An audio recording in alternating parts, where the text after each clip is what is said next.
Welcome to the Trump Breaking News Network, your daily source for up-to-the-minute Trump news. Join us today and every day. Here's today's news. This is TBNN. Trump meets with top CEOs to brainstorm jump-starting U.S. economy, creating jobs. By Tyler Durden.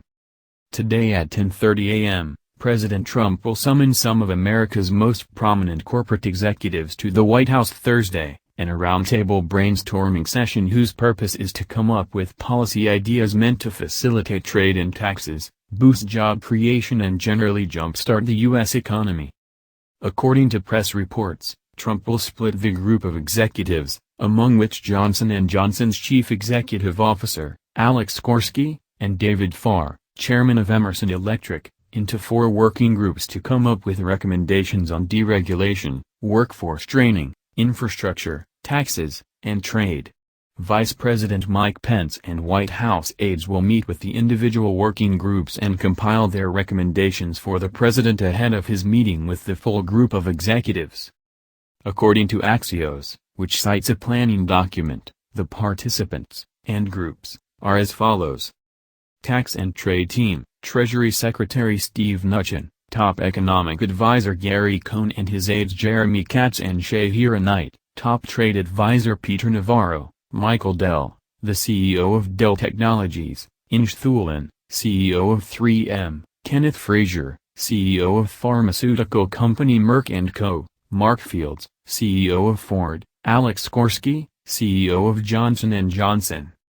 Regulatory Reform Team, Budget Director Mick Mulvaney, Senior Policy Advisors Stephen Miller and Andrew Bremberg, Lockheed Martin CEO Marilyn Hewson, Whirlpool CEO Jeff Fettig, International Paper CEO Mark Sutton, Emerson Electric CEO David Farr, Harris Corporation CEO Bill Brown, and Campbell Soup CEO Denise Morrison.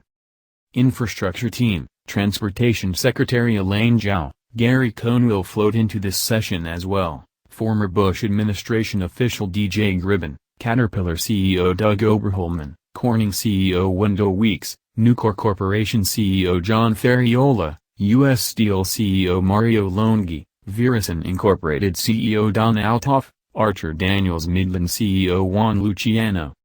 Workforce of the Future, Ivanka Trump, nominee for Commerce Secretary Wilbur Ross, Small Business Administrator Linda McMahon, Dow Chemical CEO Andrew Liveris, United Technologies CEO Greg Hayes, Livob's CEO Keith Leimbach, Altc CEO Lee Steislinger, General Dynamics CEO Phoebe Novakovic, Assistant to the President, Reed Cordish, Dana CEO James Kamzakis. The genesis of the idea comes from Jared Kushner, who originated the concept of working sessions.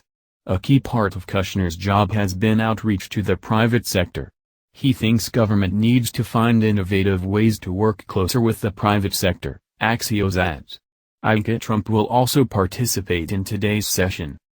Trump has used previous meetings with companies to encourage corporate leaders to build their products in the U.S., offering tax breaks and lower regulation to bring down costs, and warning that he wants to raise tariffs on products produced overseas. The heads of labor organizations, automotive firms, national retail chains, drug companies, and airlines are all among the groups who have met with Trump in the West Wing in recent weeks. As a successful businessman himself, the president knows that if we're going to get the country back to work, we need to hear directly from job creators what is holding them back and, where appropriate, take steps to remove the barriers, White House Press Secretary Sean Spicer told reporters on Wednesday.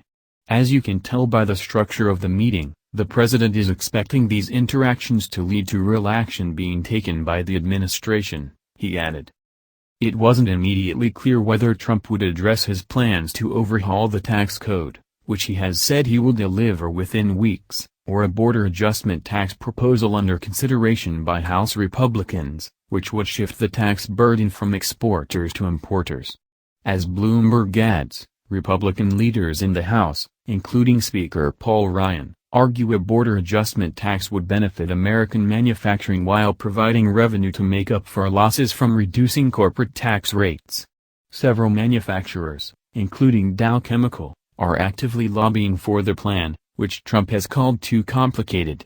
Opponents, including net importers like Walmart, oppose it and warn it will raise taxes on American consumers.